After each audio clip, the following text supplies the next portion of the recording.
أعوذ بالله من الشيطان الرجيم بسم الله الرحمن الرحيم قل هو الله أحد الله الصمد لم يلد ولم يولد ولم يكن له كفوا أحد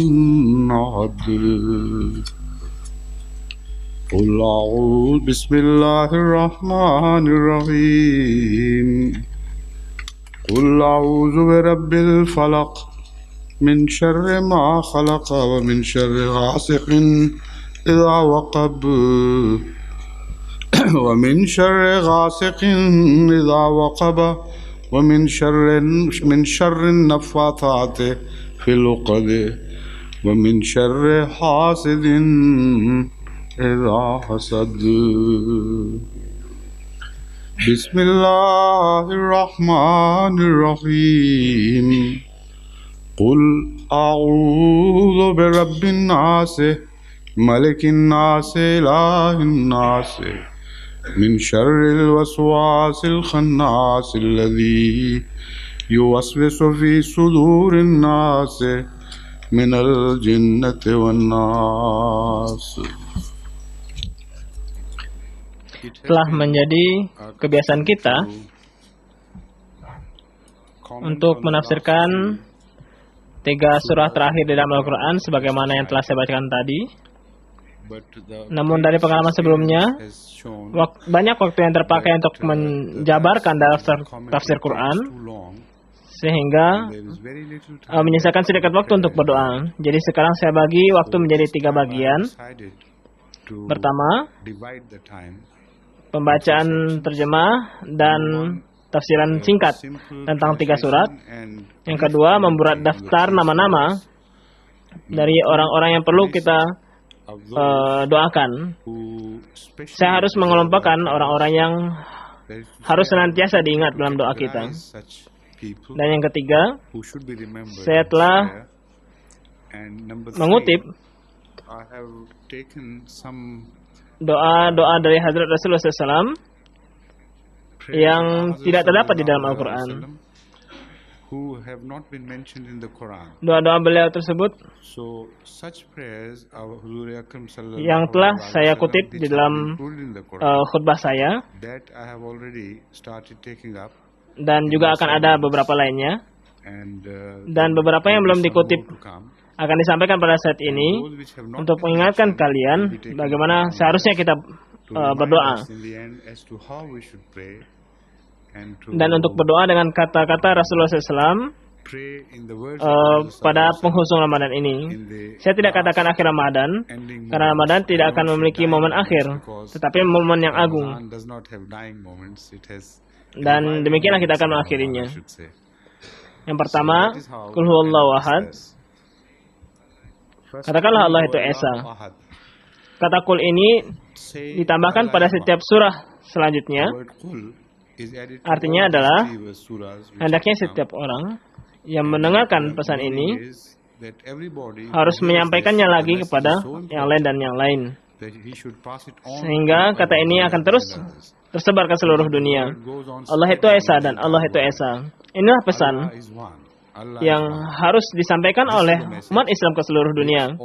Kata ahad berarti satu, yang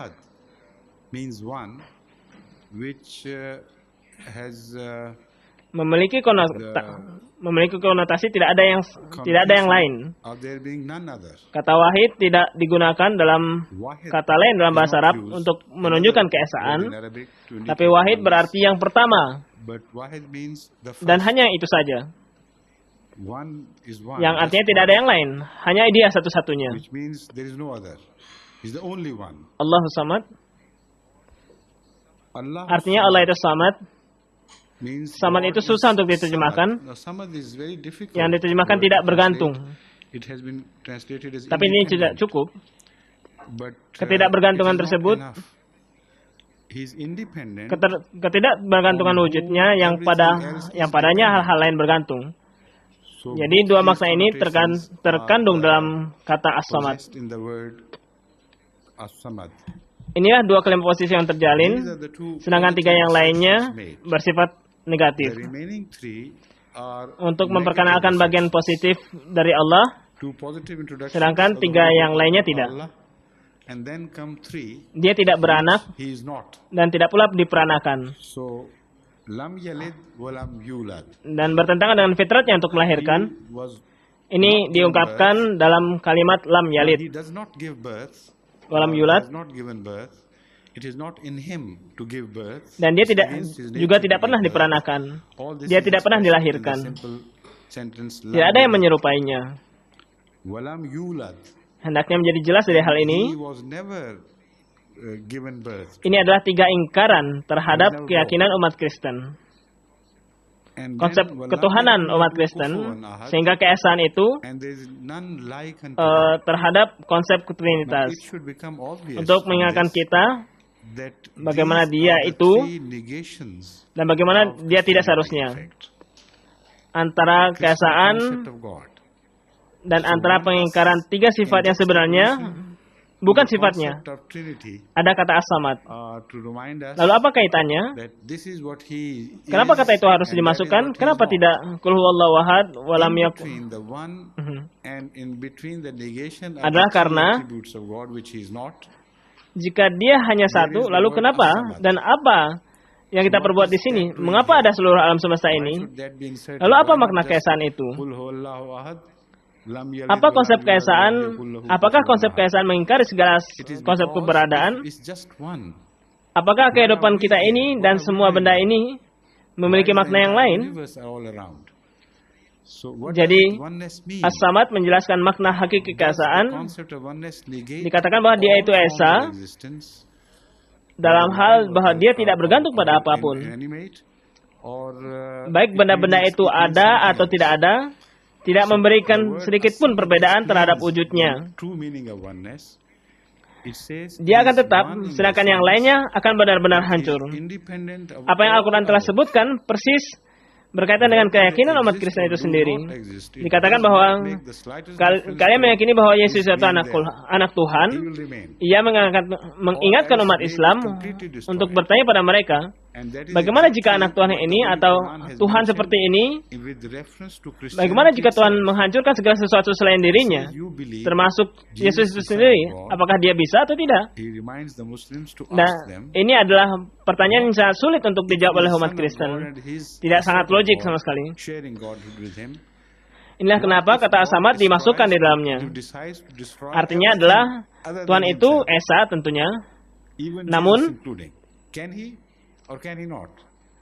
keesaan ini bermakna bahwa segalanya bergantung padanya, sedangkan dia tidak bergantung pada apapun. Jika dia berkehendak, dia bisa menghancurkan segala sesuatu dengan meninggalkan dirinya sendiri. Suatu ayat di dalam Al-Quran menyebutkan tentang kejadian ini bukan sebagai suatu kemungkinan, tetapi sebagai sesuatu yang akan terjadi dan terus terjadi. Bagian terakhir tadi sedang dicek apakah benar, nanti akan diverifikasi. Namun artinya adalah akan datang suatu masa ketika kami akan menggulung seluruh dunia, langit dan bumi dan apa yang ada di dalamnya, dan tidak akan ada yang tersisa. Tidak akan ada yang tersisa kecuali Tuhan. Kemudian Tuhan akan kembali mengulangi proses penciptaan. Sebagaimana dia telah melakukan pertama kali atau sudah berkali-kali, kita tidak ketahui. Wa'dan alaina. Ini adalah suatu janji yang menjadi kewajiban atas kita untuk penuhi. Artinya adalah ketika Allah Ta'ala berfirman, tanyakanlah umat Kristen bahwa jika Tuhan begitu berkehendak untuk menghancurkan segalanya, maka ini bukanlah sekedar ancaman atau argumentasi. Inilah yang telah sedang dia lakukan dan senantiasa lakukan pada masa lampau dan pada masa yang akan datang, yang terhadapnya kita tidak bisa bayangkan. Namun berdasarkan perhitungan Tuhan, proses penciptaan senantiasa berlangsung dalam dua cara, yaitu menciptakan lalu menghancurkan segalanya untuk membuktikan keesaannya. Satu-satunya pertanyaan yang muncul ialah apa yang akan dia lakukan terhadap yang sudah mati dan yang telah muncul as sebelum he dia. had done earlier Saya yakin once for many times, we don't know. bahwa bukanlah alam semesta yang disebutkan. Alam semesta yang disebut adalah alam materi karena kita meyakini bahwa kehidupan. Lalu apa yang dia bicarakan ialah apapun materi yang jatuh ke tangan manusia akan benar-benar dihancurkan. Jadi kemungkinan adanya black hole dan sebagainya itu tercakup dalam pesan ini. Tuhan itu Esa. Tuhan itu Esa, segala sesuatu selain dirinya itu tidak penting dan tidak berarti dan akan datang suatu masa dan berulang kali akan datang ketika dia menghancurkan segala sesuatu dan dia menjadi satu-satunya yang tersisa. Jadi keberadaannya di sana itu menjadi tidak penting karena ia bergantung pada keberadaan Allah dan ia berada di belakang zat yang hakiki. Berkenaan dengan dia yang melahirkan dan dilahirkan itu tidak berdasar dan tidak bermakna dan tidak ada yang menyerupainya. Juga tidak ada kemungkinan adanya Roh Kudus. Seluruh umat Kristen begitu mengejutkan seberapa besar harapan mereka terhadapnya. Sekarang mari berlanjut ke bagian kedua. Saya melihat pada jam dan berupaya untuk menepati janji saya. Dengan nama Allah, yang Maha Pengasih, Maha Penyayang, saya memohon perlindungan In Rabbil Falak, Tuhan Fajar, menurut terjemahan Al-Quran di hadapan saya ini. Tapi Falak berarti pembukaan, proses kelahiran, proses berubahnya, sesuatu menjadi yang lain. Suatu proses hilangnya sesuatu dan memberikan jalan baru, jalan bagi sesuatu hal yang baru, zaman baru dan bentuk yang baru. Jadi semua proses penciptaan sesuatu menjadi sesuatu yang lain, itu disebut falak. Segala perubahan dari satu bentuk ke bentuk yang lain, metamorfosis, sangat tepat untuk menjelaskan kata falak ini.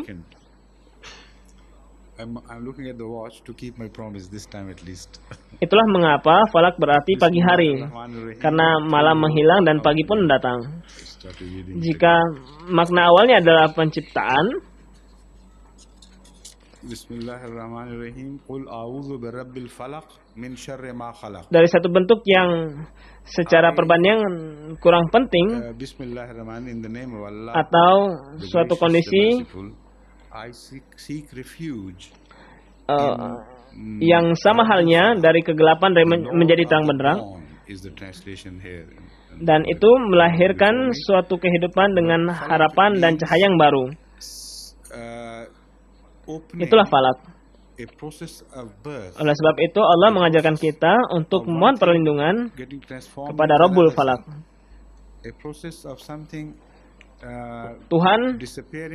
Tuhan dari proses falak itu. Dari apa?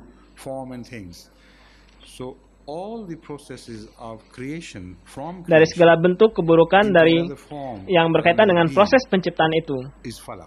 Meskipun Allah tidak menciptakan suatu kesalahan pun, keburukan pun, namun keburukan itu berkaitan dengan proses penciptaan itu sendiri. Sebagai contoh, adanya kelahiran seorang anak yang cacat atau terlahir dengan penyakit bawaan, bahkan ibunya meninggal pada saat kelahirannya. Meskipun kelahiran itu merupakan proses kelahiran, proses untuk melestarikan kehidupan, pada hakikatnya ini adalah proses bertahan hidup atau proses perubahan menjadi lebih baik. Ketika malam menghilang, pagi pun datang. Namun juga ada bahaya dari pagi hari dalam berbagai corak. Sesuatu yang mati di bawah terik matahari atau adanya sesuatu yang memperoleh kehidupan yang baru darinya. Jadi ingatlah,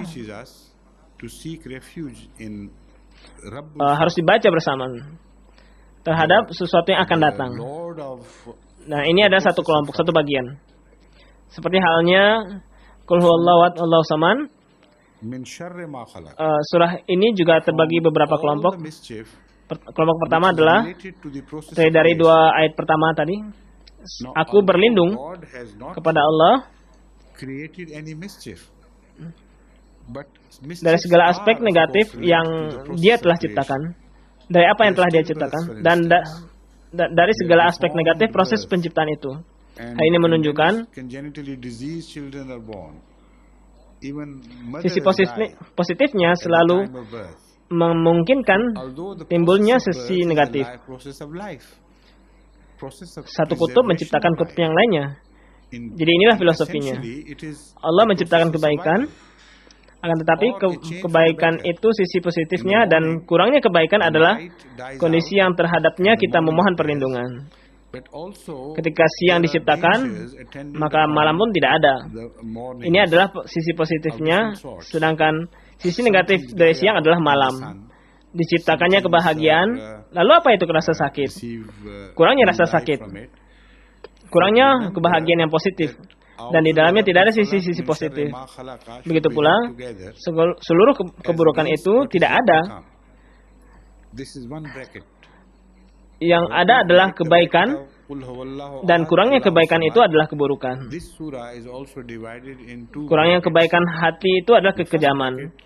Jika seseorang itu baik hati, maka ia tidak bisa menjadi kejam. Jadi kekejaman bukanlah yang diciptakan. Yang diciptakan adalah kebaikan hati.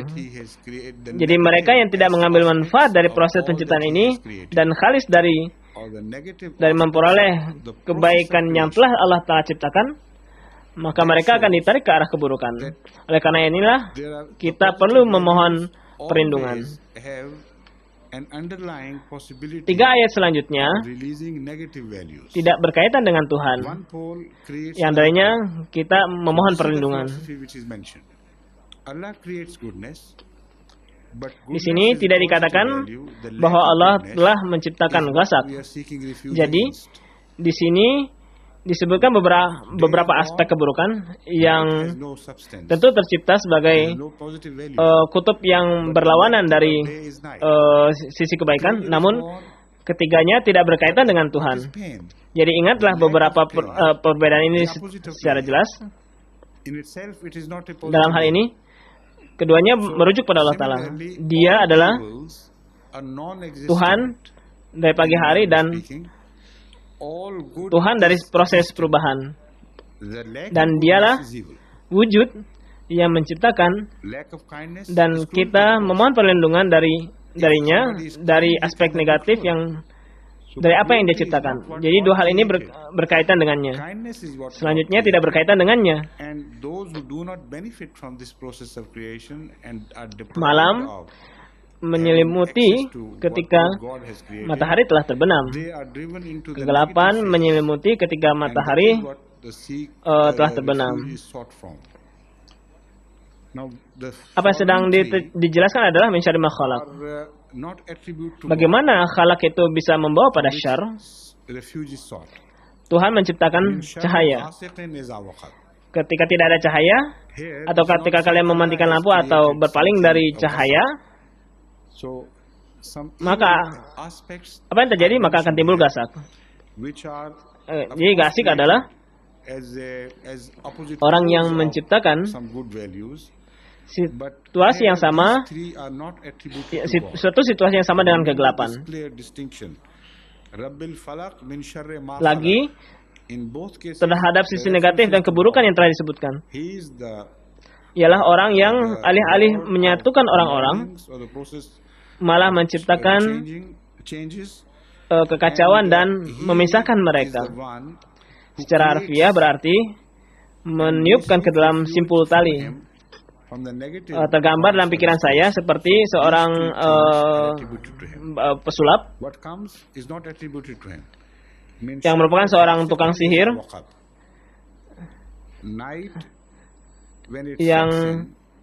yang memberikan sesuatu seperti selai kain atau sebagainya, lalu meniupkan sihirnya ke dalamnya. Pada umumnya adalah dalam hal negatif. Jika seseorang ingin mencelakakan orang lain atau temannya, atau orang yang telah membayarnya untuk itu, Lalu ia akan membuat simpul tali, lalu membacakan dan meniupkan sihirnya ke dalamnya, dan dengan demikian ia mencapai tujuan keburukan itu. Paling tidak, inilah yang mereka yakini. Namun meniupkan ke dalam simpul tali juga berarti menghancurkan mereka. Simpul tali menunjukkan persatuan. Lalu apa yang ia tiupkan ialah pesan untuk menimbulkan perpecahan mereka. Simpul tali itu menunjukkan kondisi mereka saling terikat, suami istri yang telah menikah dengan bahagia, anak-anak yang rukun, dan sebagainya. Jadi ini adalah tanda-tanda kesatuan. Lalu apa alasan mereka menimbulkannya? Inilah filosofinya, yakni mereka menimbulkan untuk menghancurkan persatuan ini. Jadi kekuatan semacam itu yang menciptakan perpecahan antar bangsa, masyarakat, dan hubungan manusia yang berkuasa dengan memecah belah. Inilah makna hakiki dari wa min syarrin nafasati fil 'uqad. Penguasa yang memimpin dengan memecah belah masyarakat.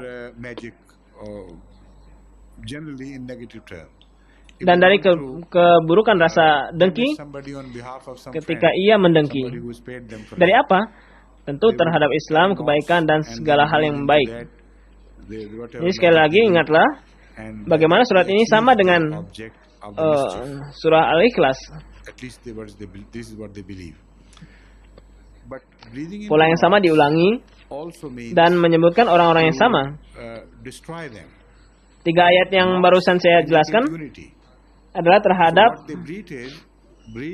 ada berkenaan dengan Dajjal.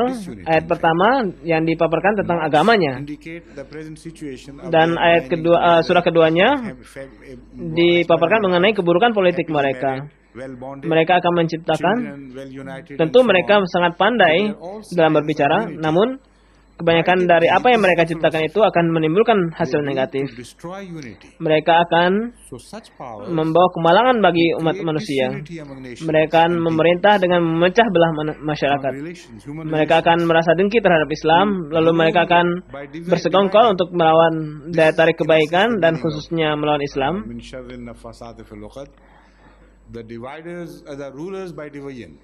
Akan digunakan untuk kekuatan materi mereka akan digunakan untuk mendukung agama yang telah didirikan sebelumnya. Allah bertentangan dengan perpecahan ini, bertentangan dengan konsep Tuhan yang menjadi 3 ini. Dan di sini disebutkan 3 bagian itu disebutkan. Jadi ini merupakan permasalahan yang memiliki ikatan yang sangat dekat dan sangat berkaitan satu sama lain. Setiap surah memiliki pola yang sama dan memberikan pesan yang sama. Yang pertama dijabarkan mengenai aspek agama orang-orang ini.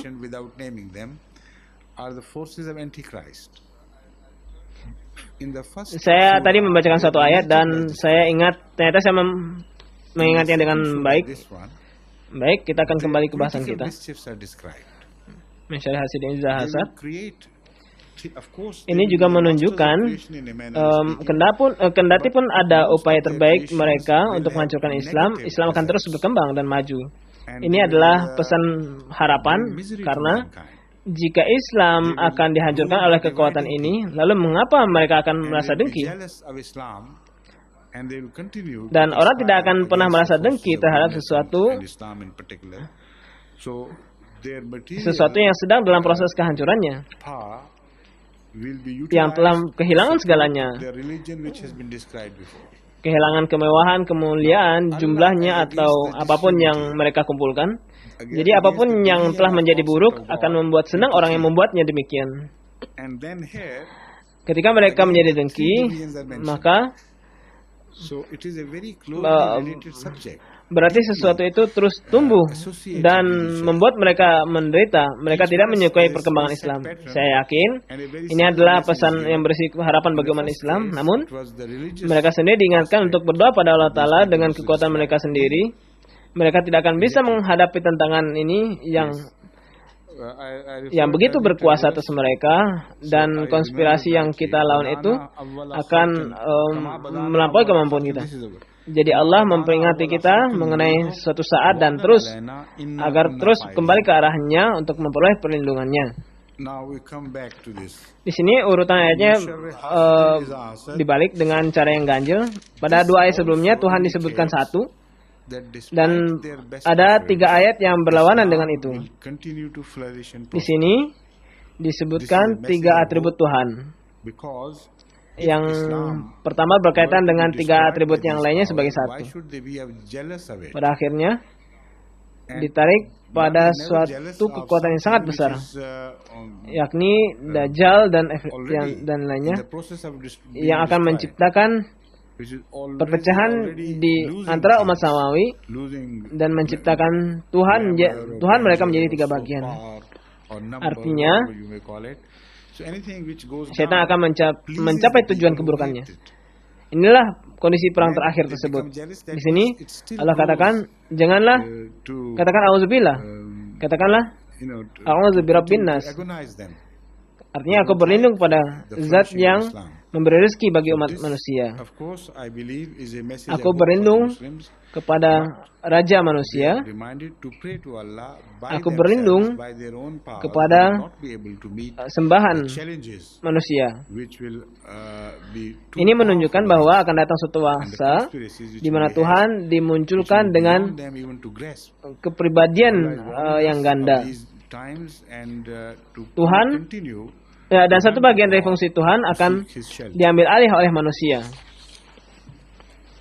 Dan mereka akan memunculkannya kepada umat manusia, bahwa sejauh berkenaan dengan pemberian rezeki, apakah itu Amerika, negara-negara Barat, apapun itu, pada saat itu mereka akan menjadi kekuatan adidaya yang independen. Namun ayat ini menunjukkan bahwa pada akhirnya mereka bersatu menjadi satu kekuatan adidaya yang menyatakan diri sebagai penyedia rezeki bagi umat manusia. Jadi doa terbaik terhadap ini adalah agar senantiasa kembali dan bergegas pada perlindungan zat Tuhan yang maha pemberi rezeki. Rabbin nas menunjukkan akan munculnya Tuhan palsu ini. Maka inilah maknanya. Maka berlarilah ke arah Tuhan yang sejati, yang maha pemberi rezeki, yang memberi rezeki pada ciptaannya dan menjaga seluruhnya. Dari apa? Dari Tuhan yang palsu, yang akan menyatakan dirinya sebagai pemberi rezeki. Dan ini telah dijelaskan di dalam hadis Rasulullah SAW bahwa Dajjal akan keliling dunia dan menaklukkannya dan akan membawa gandum dan hasil panen lainnya untuk memberi makan orang-orang miskin. Orang-orang yang menganggapnya sebagai Tuhan, maka ia akan memberi makan mereka oleh Dajjal ini. Mereka menolaknya sebagai Tuhan, maka Dajjal ini akan menghancurkannya. Kalian tidak layak bertahan dan tidak pantas hidup.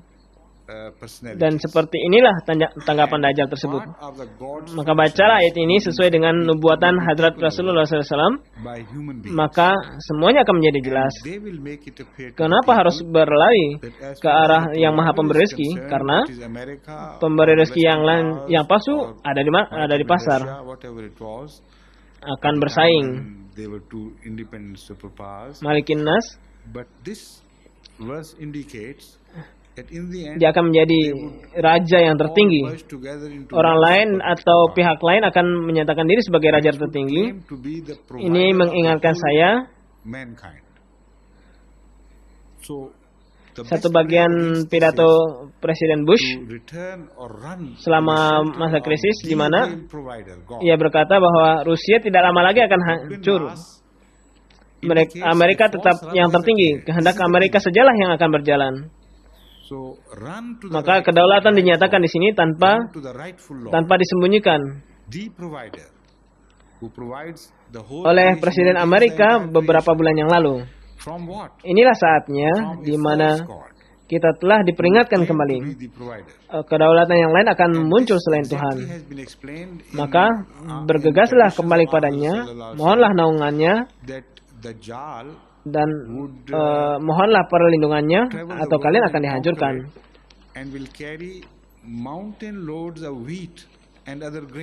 Sebelumnya saya katakan pada kalian bahwa sifat uluhiyat itu hanya ada pada Tuhan untuk disembah.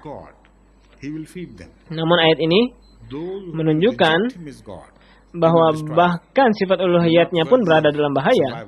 Sekarang jika dikaitkan dengan konsep Trinitas, dengan penyebaran kekuatan tersebut yang sangat hebat, sehingga mereka tampak mengontrol semua sumber daya manusia, begitu berkuasanya, sehingga menyatakan dirinya sebagai penguasa tertinggi di seluruh dunia. Agama mereka diikat agar mereka mendapatkan keuntungan darinya. Jadi, alih-alih hanya akan ada satu Tuhan, konsep tiga Tuhan pun dihadirkan, sehingga uluhiyat ini berada dalam bahaya. Jadi, dikatakan, bergegaslah kepada Tuhan kalian yang merupakan satu-satunya zat yang patut disembah. Hal ini juga berarti bahwa dengan menyerahkan diri kalian pada kekuatan tersebut yang secara keliru menyatakan diri sebagai pemberi rezeki dan penguasa tertinggi, kalian pasti akan mulai menyembahnya. Dan makna ini didukung oleh hadis yang telah saya bacakan di hadapan kalian. Hadrat Rasulullah SAW bersabda bahwa ketika Dajjal ini hendak menaklukkan seluruh dunia, ia akan meminta orang-orang miskin, bangsa-bangsa yang lemah untuk menyembahnya. Mereka yang meyakininya sebagai Tuhan bagi mereka, maka ia akan menyediakan bagi mereka banyak perbekalan dan sebagainya. Sedangkan yang lainnya akan ia hilangkan dan akan dihancurkan. Jadi uluhiyat adalah akibat dari dua pendakwaan pertama tersebut.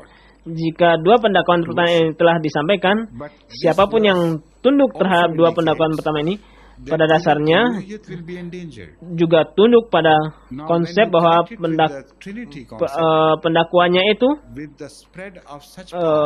pantas untuk disembah. Terutamanya ini adalah dua hal utama bagi manusia. Ini adalah dua hal utama bagi manusia untuk menyembah Tuhan. Sangat sedikit yang menyembah Tuhan atas dasar kecintaan padanya. Manusia merupakan makhluk yang sangat egois. Jika Tuhan itu bukan penguasa atau bukan pemberi rezeki, maka akan sedikit sekali manusia yang akan tertarik untuk menyembahnya. Jadi jika kalian telah menerima wujud pemberi rezeki dan penguasa yang independen, lalu kenapa harus menyembah Tuhan yang sifatnya hanya di bibir saja? Jadi inilah makna uluhiyat pun juga berada dalam bahaya. Tuhan yang esa tidak lagi ada, karena Tuhan itu telah dibagi tiga. Dia tidak ada lagi dan hilang. Jadi Trinitas di sini telah menjadi ancaman, di mana keberadaan Tuhan itu berada dalam bahaya. Dan para pendukung konsep Trinitas ini berupaya untuk memberikan ancaman yang akan seperti tiga naungan seperti yang disebut dalam Al-Quran, yakni tiga awan bencana yang akan menutupi dunia. Inilah tiga bayangan disebutkan di sini.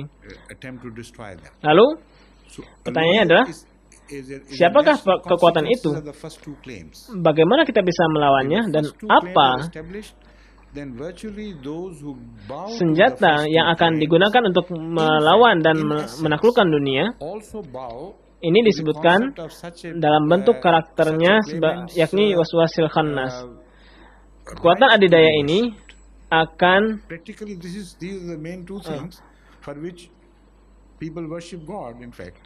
dalam memelihara ide yang keliru ini di dalam hati dan pikiran manusia, dan kemudian konsep pada ayat kedua telah kembali ke dalam pikiran mereka. Konsep tersebut akan menyusup secara diam-diam, kemudian mereka akan tertarik. Kalian bacalah literatur orang Barat yang mengandung banyak ilmu, seni dan sebagainya. Segala literatur, segala ilmu dan segala orientasi mereka adalah untuk mengingkari Tuhan, untuk menghancurkan agama, untuk menjadikan manusia lebih materialistik. Mereka merasa bangga menjadi seorang ilmuwan murni tanpa memiliki suatu keyakinan. Karena ketika kalian berbicara mengenai keyakinan terhadap Tuhan, maka kalian akan dianggap sebagai semi ilmuwan, setengah ilmuwan, kelas 3 atau semacamnya, yang tidak layak diperhitungkan masuk di kalangan para ulama, para ilmuwan atau sarjana. Inilah pendekatan yang dilakukan orang-orang Barat dalam berbagai hal, baik dalam ilmu pengetahuan, kemanusiaan, dan cabang ilmu lainnya yang mereka tekuni. Mereka mulai dengan langkah awal, yakni tanpa pernah terfikir adanya wujud lain yang tertinggi dan memainkan peran dalam bidang apapun yang mereka ciptakan. Ketika kalian mulai menduga-duga adanya Tuhan, kalian akan membuat berbagai alasan dan keluar dari situasi seperti ini secepat mungkin. Namun tidak akan pernah bertemu dengan suatu kekuasaan maha kuasa yang mengontrol alam ini, yang tidak ada kaitannya dengan cabang ilmu manapun. Jadi, mereka memelihara kecurigaan ini dan memelihara ketidakyakinan ini. Mereka memelihara rasa keraguan terhadap keberadaan Tuhan dan meragukan keberadaan agama dan keyakinan. Namun, entah bagaimana mereka terus menyebarkan keyakinan ini. Karena mereka berkompromi dengan segala hal selama berkaitan dengan agama. Ini tidak pernah membahayakan mereka. Mereka tidak meyakini apapun terhadap, namun Trinitas tetap harus dilestarikan. Jadi inilah bahaya yang disebutkan dalam satu kalimat, yakni syarril waswasil khannas. Waswas adalah yang meniupkan keraguan ke dalam hati dan pikiran orang-orang. Khannas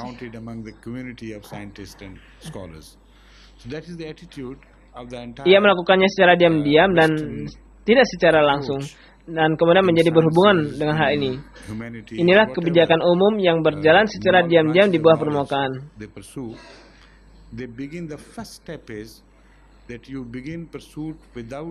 Wujud tersebut tidak hanya membisikkan ke dalam hati orang-orang awam, namun ia juga membisikkan ke dalam hati orang-orang besar dan orang kecil, bangsa besar dan bangsa kecil. Semuanya adalah objek tujuan ditiupkannya keburukan ini. Dan ini juga berarti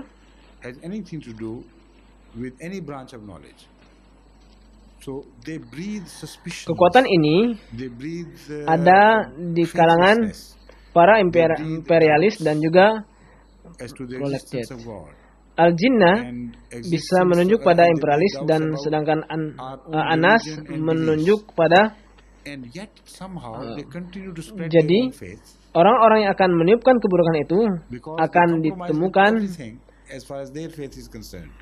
pada dua pihak ini,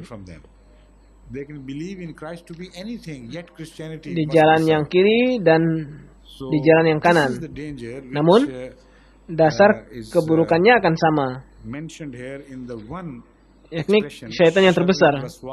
Baik ia berbicara dari sisi kiri atau kanan, ia akan terus berbicara menentang agama, menentang Tuhan, menentang kesatuan, menentang keesaan, bahkan terhadap menentang wujud Tuhan itu sendiri.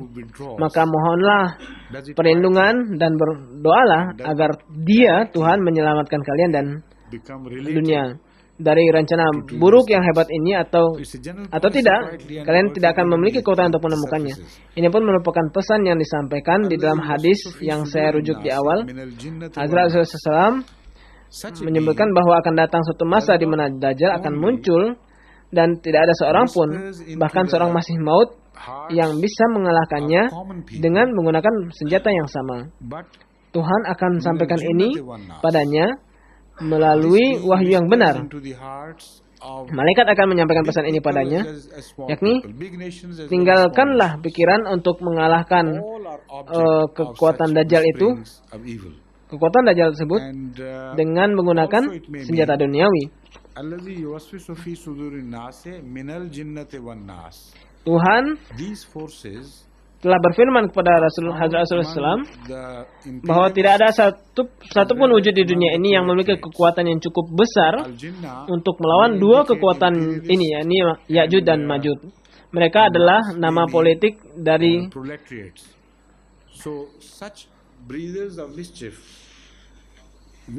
kekuatan yang sama yang di dalam bahasa agama disebut Dajjal.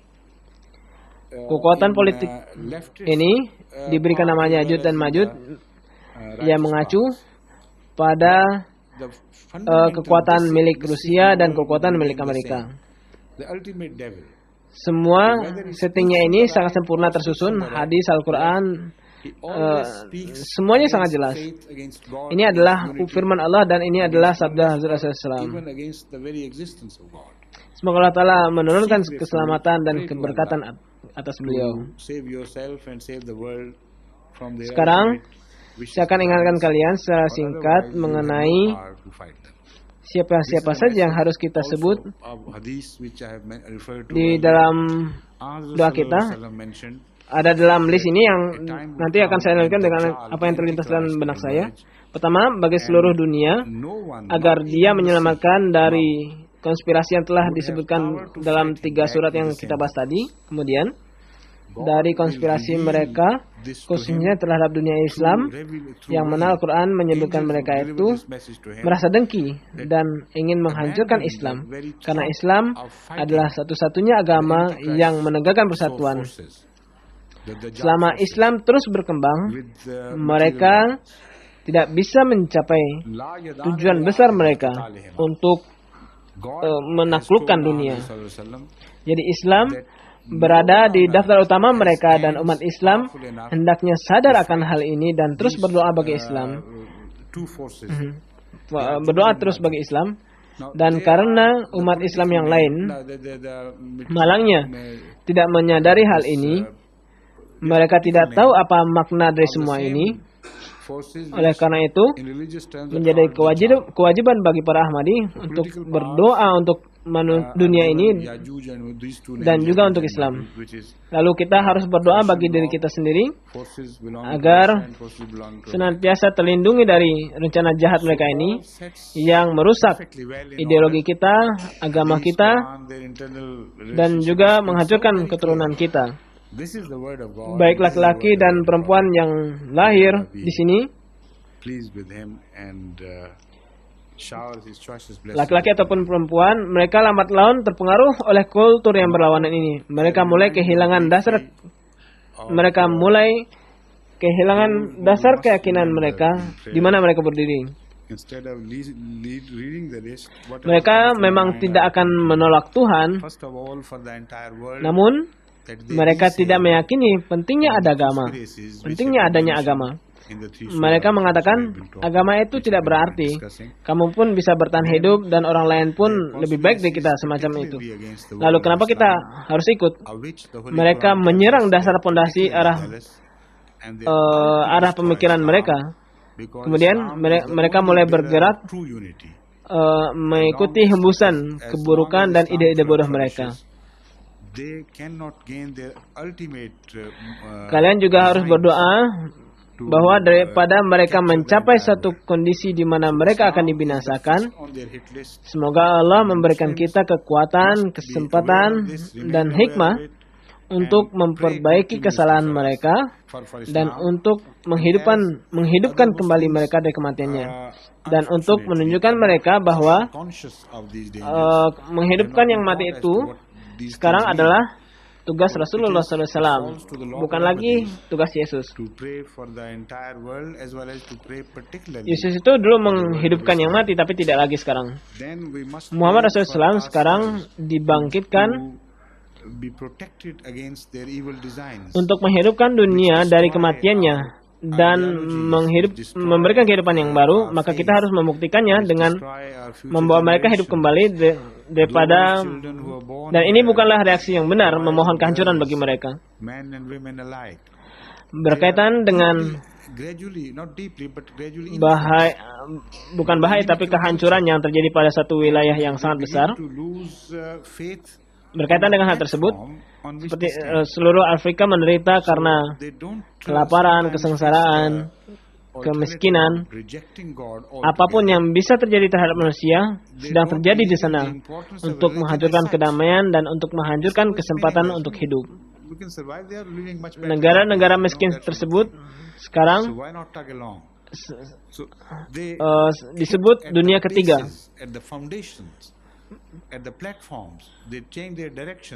Orang-orang kelas 3. Bagaimana jika mereka tidak bertahan hidup? Inilah apa yang para filosof Israeli dan pemikir politik Israeli sudah mulai tuliskan dalam banyak kata-kata mereka. Ada seorang penulis politik, seorang profesor, ia juga seorang Israel. Ia telah menulis sebuah buku berjudul Israeli Connection. Namanya adalah Benjamin Betul-Lahami. Pada bagian akhir, ia berkata bahwa pada dasarnya dunia ketiga ini tidak pantas untuk hidup. Ini adalah dunia yang cepat dan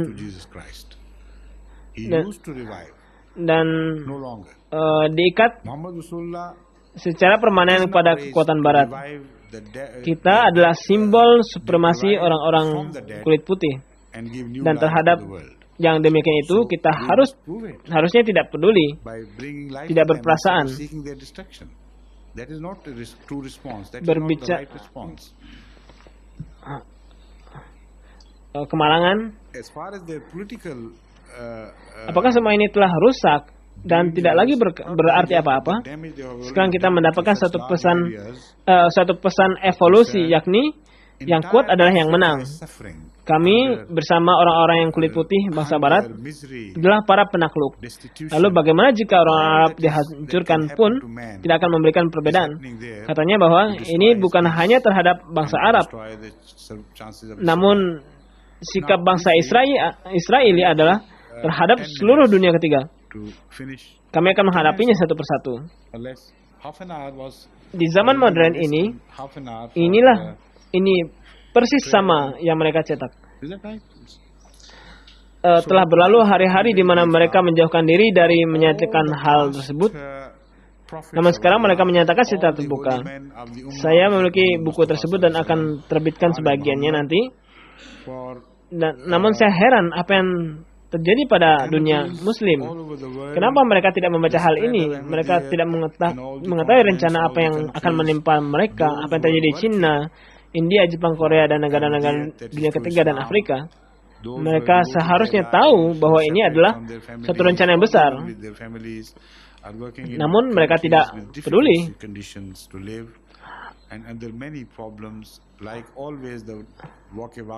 Hanya untuk keuntungan mereka, mereka tetap berdampingan dengan mereka selama untuk sementara waktu, untuk satu generasi atau dua generasi, dan mereka berada dalam pihak yang benar.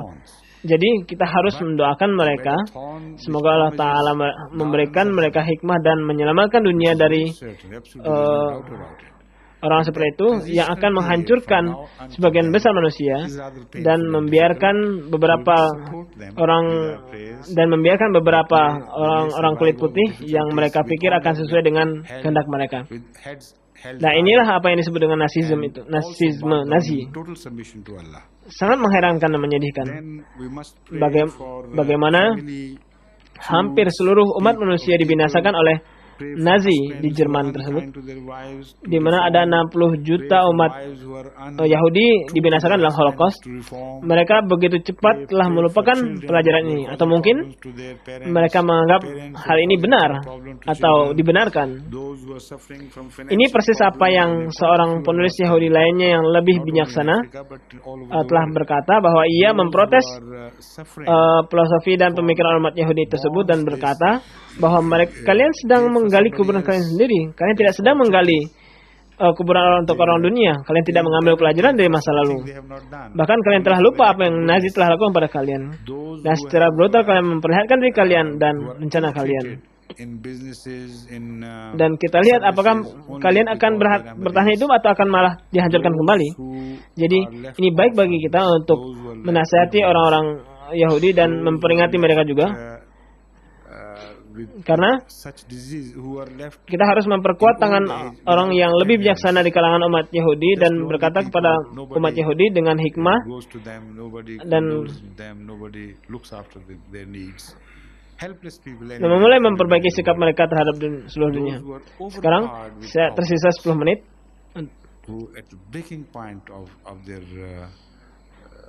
Kurang lebih 10 menit. Setengahnya akan saya bacakan lagi daftar ini, lalu setengahnya untuk kita berdoa. Saya akan coba menjelaskan secara singkat sekarang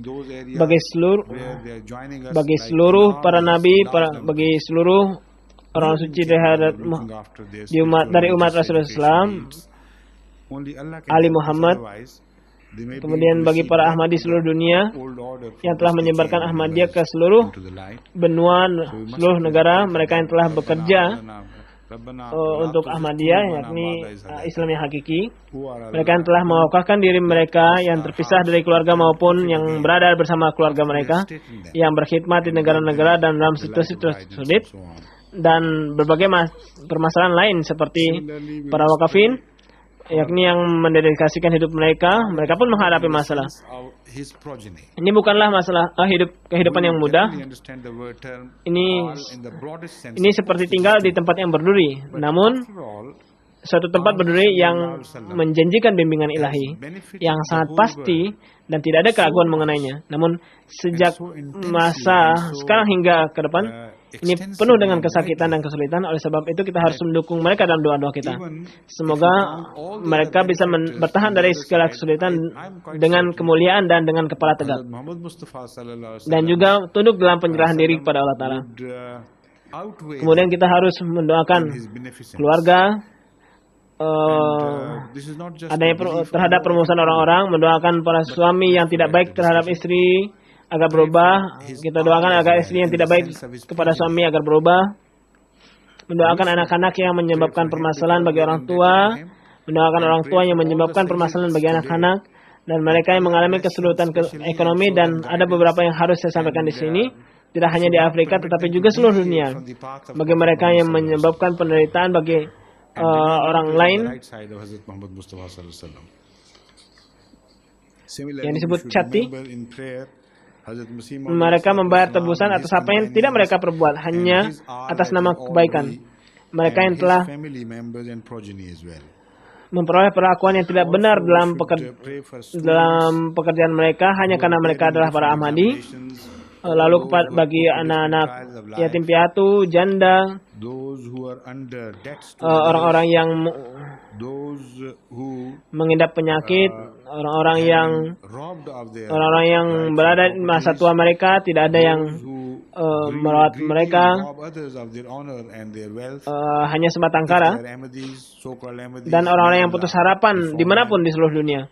Mereka yang dirundung berbagai masalah di titik puncaknya.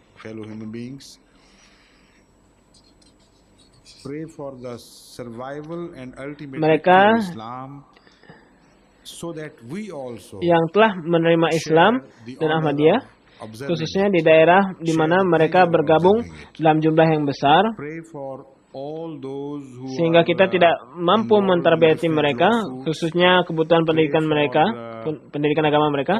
Hanya Allah yang bisa menolong kita. Sebaliknya mereka akan kembali ke masa lalu mereka. Maka doakanlah mereka. Rabbana wala tuzigh qulubana. Wahai Allah, janganlah biarkan hati kami bengkok kembali setelah Engkau tinggal di dalam hati ini, dan berikanlah mereka cahaya petunjuk dan sebagainya, cahaya petunjuk dan sebagainya. Begitu pula kita harus berdoa untuk Ali Muhammad dalam artian keturunan beliau. constantly serving the cause of Islam and Kita goodness. secara umum memahami kata al ini dalam artian yang luas dan ini benar. All they Namun bagaimanapun juga Hadrat Rasulullah SAW suffering from telah memberi banyak kebahagiaan bagi seluruh dunia. Begitu banyaknya, begitu intens dan those who have growing ekstensif dan daughters secara who luas, have not yet sehingga found suitable match for them. sekalipun kalian mengumpulkan orang yang baik di seluruh dunia, saya cukup yakin bahwa Hadrat Rasulullah SAW melebihi mereka dalam hal kebaikan. Ini bukan hanya sekedar keyakinan dan saya bisa membuktikan. Namun, mari kita tinggalkan pembahasan ini. Doakanlah al beliau dalam artian keturunan beliau.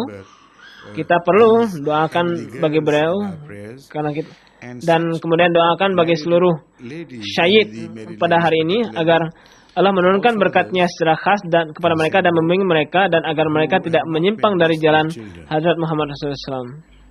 Dan semoga mereka senantiasa berada dalam pihak yang benar, pihak Hadrat Muhammad SAW. Begitu pula kita harus mengingat dalam doa kita Hadrat Masih Maud, sahabat beliau, al beliau, yakni kita, dan juga keluarga serta keturunan beliau. Kita juga harus mendoakan para pelajar yang sedang menghadapi berbagai ujian dan mereka yang sedang menghadapi cobaan hidup, mereka yang terlilit hutang, mereka yang hak dan harta bendanya telah dirampas, mereka yang secara rakus dan merampas milik orang lain, dan jika mereka ini para Ahmadi, maka semoga Allah Ta'ala memperbaiki mereka dan mereka jauh dari sesama manusia. Doakan bagi keberlangsungan dan kemenangan Islam, sehingga kita juga bisa berbagi kehormatan dan berbagi kebahagiaan untuk melihatnya. Doakan bagi mereka yang terlibat dalam masalah hukum. Doakan bagi seluruh umara jemaat di seluruh dunia dan seluruh pekerja jemaat di seluruh dunia, baik mereka itu para amir, para sadar, para kaid atau apapun itu. Ada ratusan ribu Ahmadi yang memberikan perkhidmatan secara dawam, bahkan tanpa memegang satu jabatan. Jadi kita harus mengingat mereka dalam doa-doa kita. Saya rasa di UK ini ada lebih dari 1.000 orang yang tidak ada jabatan, namun mereka secara dawam berkhidmat demi Islam dan kebaikan, dan mereka siap dipanggil untuk berkhidmat. Mereka yang mengidap penyakit permanen, semi permanen,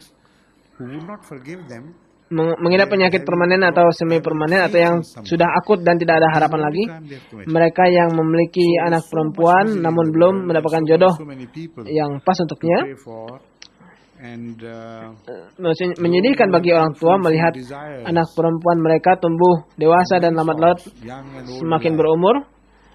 Rambut mereka juga sudah mulai memutih. Mereka tidak bisa berbuat apapun. Kita memiliki sumber daya dan akses yang terbatas. Akses terbatas untuk farista dan lain-lain. Dan jadi kita harus mengingat wanita Ahmadi ini dalam doa kita, dan pula bagi wanita Ahmadi yang telah menikah namun belum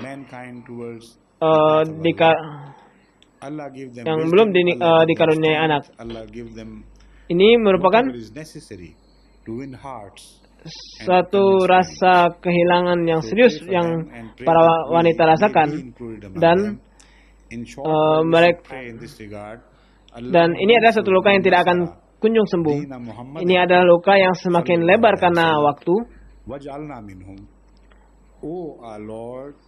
Luka ini semakin lebar dan makin lebar dan dalam, dan hati mereka semakin tersayat karena keinginan memiliki seorang buah hati. Semoga Allah Ta'ala pun mengaruniai mereka seorang anak, atau paling tidak mengaruniai mereka dengan rasa kepuasan.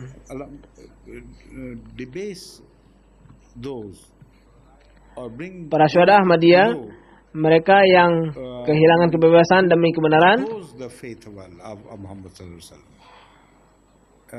menjunjung tinggi Bring them to naught nilai luhur Islam dan Ahmadiyah. and dishonor them Mereka tidak and do not menundukkan kepala mereka dan badan mereka, namun mereka melainkan karena paksaan. dua which Mereka telah kehilangan kebebasan mereka. I'll read some of the Mereka yang telah dibunuh Muhammad sallallahu alaihi wasallam di masa lalu, yang meninggalkan keluarga dan tidak ada yang merawat mereka, so full dan mereka yang menerima kehinaan fully rich in di wisdom. tangan orang-orang yang sebangsanya, temannya, Much sahabat, time to explain these prayers atau semacamnya, and the hanya karena inherent beauties mereka to it. But, meyakini in seorang munadi, seorang yang telah mendakwakan diri telah datang dari Tuhan dan beriman pada Allah, hanya karena kejahatan demikian, our Lord increase us and do not reduce us.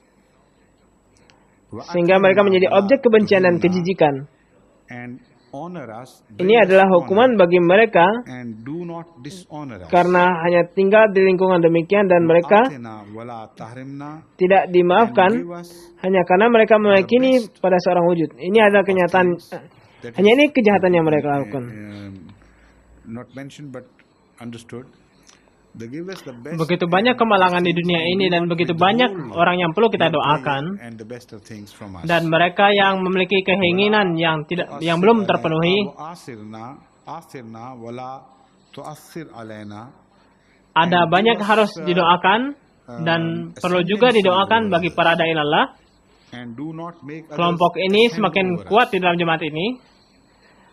Di dalam diri mereka terdapat harapan masa depan dunia. and Penebusan dosa dunia ini ada pada dai Allah. remain please Mereka telah berjanji once having granted the untuk prayer, never withdraw. menyeru umat manusia ke dalam jalan Allah. Now I'll Semoga Allah memberikan mereka hikmah, kekuatan, Allahumma apapun yang mereka butuhkan untuk memenangkan hati orang-orang, Oh my Lord, oh our dan Lord, doakanlah mereka my dan Lord, doakan semoga give me, kita juga grant termasuk me di a dalamnya. heart. Pada kata, Now I seek wahai Tuhan refuge kami, in you, tolonglah mereka yang telah menolong agama which knows no Muhammad humility. SAW, I want a humble dan heart. masukkanlah kami di dalamnya. Wamin Wahai Tuhan doa kami, la yusma. And I seek hinakanlah refuge mereka from a prayer which is not heard. yang menghinakan agama Muhammad Nafsin la SAW. tashba'u. And I seek your refuge, Hinakanlah mereka. an attitude in our life Dan janganlah masukkan kami ke dalamnya. desires which are not satiated. Hendaknya ini menjadi doa yang menyelimuti para dai ilalah ini. Sekarang saya akan bacakan beberapa doa Hadrat Rasulullah SAW Do not make us among yang those who are begitu never pleased. kaya akan That is also in the hikmah, connotation. sehingga akan membutuhkan waktu yang sangat panjang untuk We menjelaskannya. seek refuge from such knowledge Nah, ini menjadi tugas malaikat bagi kalian. does not benefit. Namun dalam waktu singkat ini saya akan hanya akan And memperkenalkannya I seek your sesingkat refuge mungkin. from all these four evils. Wahai Tuhan kami, tambahkanlah bagi kami, namun janganlah kurangi. Dan muliakanlah kami dan jangan hinakan kami. Anugerahkanlah kami segala yang terbaik. Tidak disebutkan di sini tapi dipahami. Jadi berikanlah kami segala hal yang terbaik dan janganlah mahrumkan kami dari hal ini. Berikanlah kami kekuasaan atas yang lain dan jangan buat orang lain berkuasa atas kami. Karuniakanlah kepada kami keridhaan Engkau dan senantiasa ridho kepada kami. Ketika seorang memperoleh keridhaannya, maka ia tidak akan binasa. Sekarang saya akan membacakan lebih cepat. Wahai Tuanku, aku mohon perlindungan pada Engkau. Aku memohon perlindungan pada Engkau dari hati yang tidak ada rasa khusyuk. Saya menginginkan hati yang khusyuk. Aku berlindung pada Engkau dari doa yang tidak didengarkan. I'll just read Dan the aku berlindung pada translation Engkau to save time. dari Oh Allah, perbuatan di dunia ini yang I diinginkan seek namun tidak refuge yang from, tidak ada hubungannya. idleness, Jadi berikanlah from kami indolence, keinginan from yang old berkaitan age, from atau crimes, from sins, hilangkanlah keinginan itu dari from, diri kami yang penalties tidak for membuat things kami which tidak pernah we merasa have not senang. done, from the trial Itu juga of, konotasinya. the interim period between death and the revival again, insurrection Dan kami again, berlindung dari ilmu and, yang tidak azabul bermanfaat, and tidak from the memberikan trial manfaat. of fire and from the punishment of fire. Dan aku berlindung pada Engkau dari segala Also, keburukan ini. save me from the Wahai Tuanku, hidupkanlah aku dengan which instead of a source of kehidupan yang sederhana, blessing can destroy people. dan matikanlah aku dengan kematian yang sederhana. Nah, bangkitkanlah aku Refuge from you, di antara orang-orang yang from merendahkan diri di sisi Engkau nanti. I seek refuge of you Sangat malanglah from ia Dajjal, di muka bumi ini yang miskin di kehidupan ini the mischief he'll dan hidup dalam kemalangan. and I seek Dan di refuge akhirat pun of you from my mendapatkan faults. azab Allah dan Wash my breast, yakni my maksud heart, neraka. Jadi betapa malangnya ia ice cold yang water, mendapatkan kemalangan di dunia ini dan so juga that di all akhirat. my faults are washed away. Ini bukanlah kemiskinan yang kita minta di sini. Kesederhanaan itu berbeda dengan Hot kemiskinan. water Bagian is kedua always menjelaskan hal the ini. best way. Why cold water? Because Dan ada juga doa yang paling panjang. represent heat. So in fact, the undesirable passions are Untuk intended here. menghemat waktu saya akan bacakan terjemahannya saja. Our heart Wahai of Allah, all the undesirable passions, the heat of aku berlindung pada sensuous Engkau pleasures, dari so that kemalasan, we are left calm and total peace, dari and, ketidakberdayaan, dari kejahatan, dari dosa, we are left, our hearts are dari hukuman yang tidak kami lakukan, dan dari cobaan pada saat antara kematian dan kebangkitan kembali, dan dari hukuman api neraka, dan juga selamatkanlah kami, aku dari hukuman api neraka, dan juga selamatkanlah aku dari cobaan kekayaan yang alih-alih memberikan keberkatan malah menghancurkan orang-orang jika digunakan secara salah. Dan aku berlindung pada Engkau dari kemiskinan. Aku berlindung kepada Engkau dari Dajjal.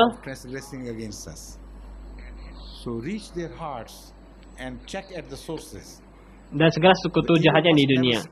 Dan aku berlindung kepada Engkau dari kesalahanku sendiri. Bersihkanlah jiwaku dengan air dingin, air es dingin, sehingga semua kesalahanku bisa terbuang dan hatiku menjadi bersih kembali. Sekarang mencuci sesuatu dengan air yang panas biasanya dianggap dengan cara terbaik. Lalu kenapa dengan air yang dingin? Karena hasrat itu menggambarkan rasa panas. Jadi yang dimaksud di sini adalah hasrat yang tidak diinginkan. Basuhlah hati kami dari hasrat yang tidak diinginkan, dari panasnya kesenangan rasa hawa nafsu, sehingga kita akan menjadi tenang, damai, dan tidak akan ada cacat, dan meninggalkan hati kita ini tanpa adanya kecacatan.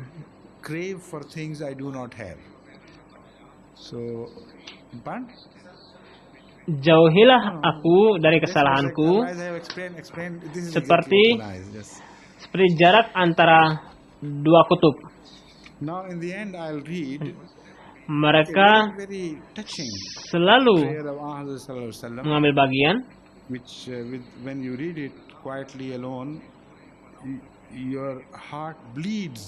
wahai Allah, Sesungguhnya kami menjadikan engkau tameng terhadap musuh-musuh kami. Karena jika engkau bersama mereka, maka mereka tidak akan pernah berpikir terhadap kami. Maka raihlah hati mereka dan periksalah sumber lainnya. Kejahatan tidak akan pernah berawal dari sini, dari arah kita. Jadi alih-alih keburukan itu melompat keluar dari hati mereka dan mengambil bentuk di dalam kehidupan lain, maka periksalah sumber lain. Nah, apapun bentuk kejahatan manusia, maka kita juga berlindung dari hal tersebut. Wahai Tuhanku, aku memohon petunjuk Engkau, ketakwaan, kesucian, dan juga gina. Bagaimana kita menerjemahkan kata gina? Gina berarti hatiku begitu terhubung sehingga saya tidak terlalu menginginkan sesuatu yang tidak saya miliki. Terakhir saya akan bacakan doa Hazrat SAW yang sangat menyentuh. Dan jika kalian membacanya sendiri, hati kalian akan teriris atas penderitaan Hadrat Rasulullah SAW. Ini hanya satu kejadian, namun membuka pintu hati melalui doa beliau. Kalian akan melihat apa yang ada dalam hati beliau dan pikiran beliau ketika beliau dianiaya oleh musuh beliau. Ada suatu masa ketika Abdi Yalil bin Abi Kilal, seorang pemimpin Taif, memerintahkan para penjahat Taif untuk mengikuti Hazrat Rasulullah SAW bersama dengan anak kecil dan anak muda, melemparkan batu ke arah beliau dan mencaci beliau dan menghinakan beliau dengan berbagai cara sehingga beliau meninggalkan Taif dengan kondisi berdarah dari kepala hingga kaki. Sepatu beliau penuh dengan darah beliau dan menjadi licin dan sangat susah berjalan dengan sepatu yang beliau kenakan. Beliau pergi keluar Taif, lalu sekitar 3 mil di luar Taif tersebut, beliau sendirian, lalu duduk bersama sebentar di bawah naungan kebun khutbah. Di bawah kebun khutbah bin Rabiah. Di sana beliau melihat seorang malaikat yang dikirim Tuhan untuk menyampaikan pesan Tuhan.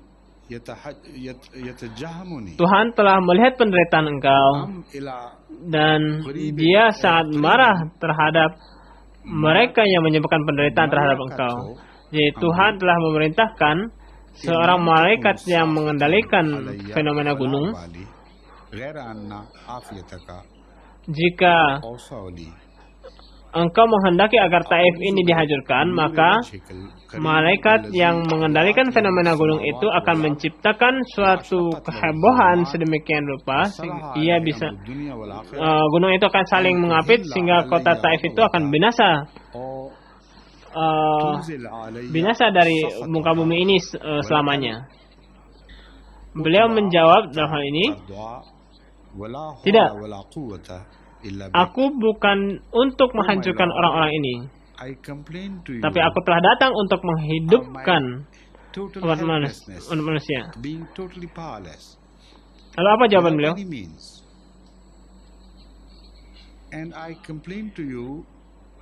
Wahai Tuhan, kepada Engkau-lah aku adukan kelemahan tenagaku, kekurangan daya upayaku, dan aku adukan kepada Engkau mengenai wujudku yang tidak dapat melakukan apapun terhadap musuhku, terhadap mereka.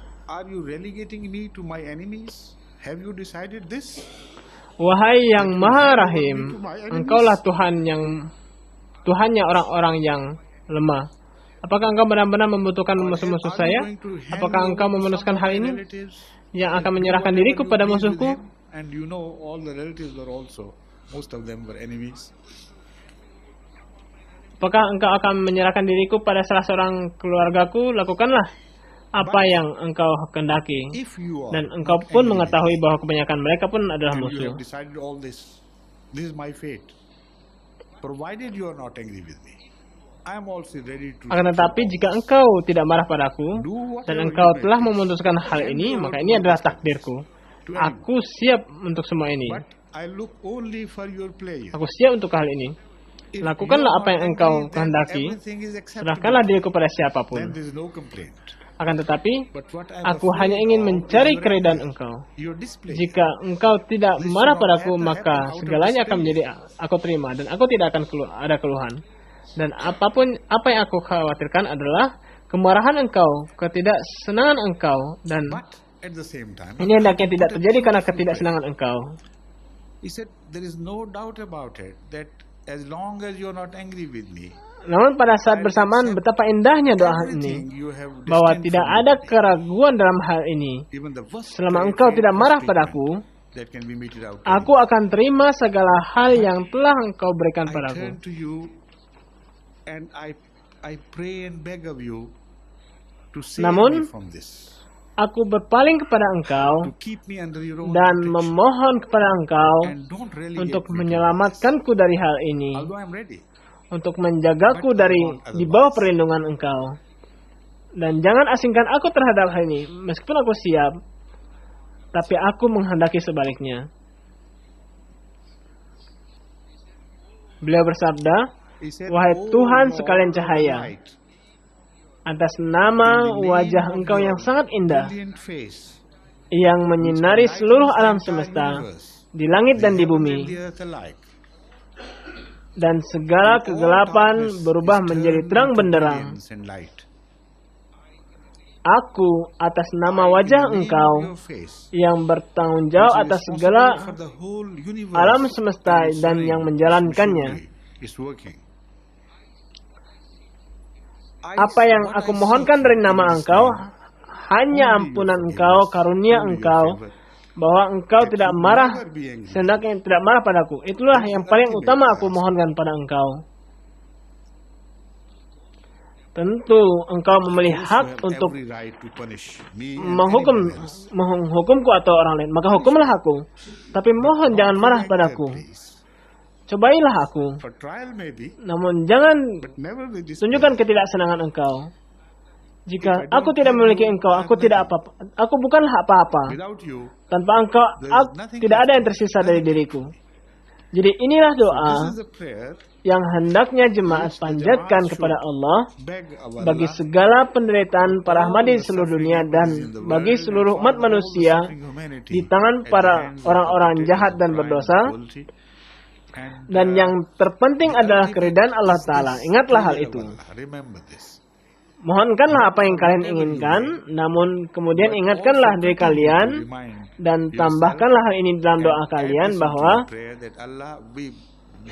Allah Ta'ala menginginkan terbaik bagi kalian. Dan jika memang harus datang, maka hendaklah datang dengan kesenangan engkau. Jadi, ini adalah kata terakhir dari Hadrat Rasulullah SAW. Mari bersama-sama mengangkat tangan dan berdoa untuk semua ini. Siapapun yang telah berjanji, maka penuhilah janjinya dalam Tahrir Jadid dan Waqfi Jadid. Jumlah negara yang ikut senantiasa meningkat. Nama-namanya telah diumumkan. Jadi, ingatlah mereka dalam doa-doa kita.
Allahumma salli ala Muhammadin wa ala ali Muhammadin wa sallaita ala Ibrahim wa ala ali Ibrahim innaka Hamidum Majid.